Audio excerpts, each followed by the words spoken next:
Master the usage of when, with, until in non-defining relative clauses.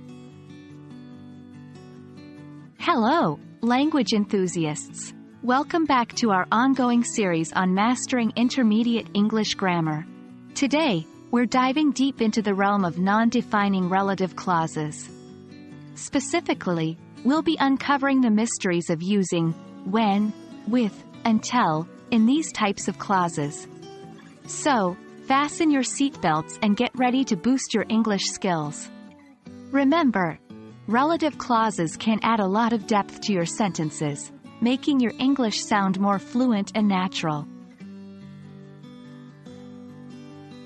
Non-defining relative clauses are a type of relative clause that adds extra, but non-essential, information to a sentence.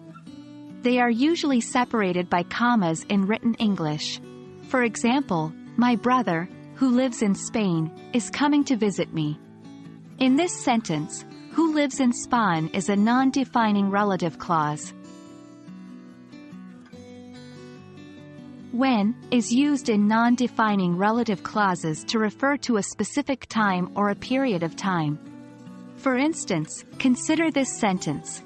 I remember the summer holidays when we used to visit our grandparents. Here, when introduces a time period where a certain action took place. Now, let's add the concept of until to our when clauses. Until denotes a continuing action or state up to a particular time. It's used to specify that something is the case up to a particular point in time. When we use when and until together, we are referring to a certain period of time during which an action continued. Let's take a look at an example. 2005, when I worked until midnight every day, was a tough year for me. In this sentence, the clause, when I worked until midnight every day, is a non-defining relative clause referring to the period of time, 2005, during which a certain action, working until midnight, continued. Great! Now, it's your turn. Try creating your own sentences using when, with, until in non-defining relative clauses. Start with simple sentences, then gradually make them more complex.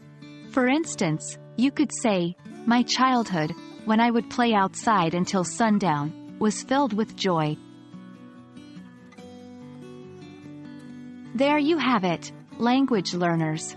You've now mastered using when, with, until in non-defining relative clauses. Remember, the key to fluency is consistent practice, so don't forget to practice these clauses in your daily conversations and writing. We hope this video has made this topic clearer for you. Until next time, keep exploring the beauty of English language.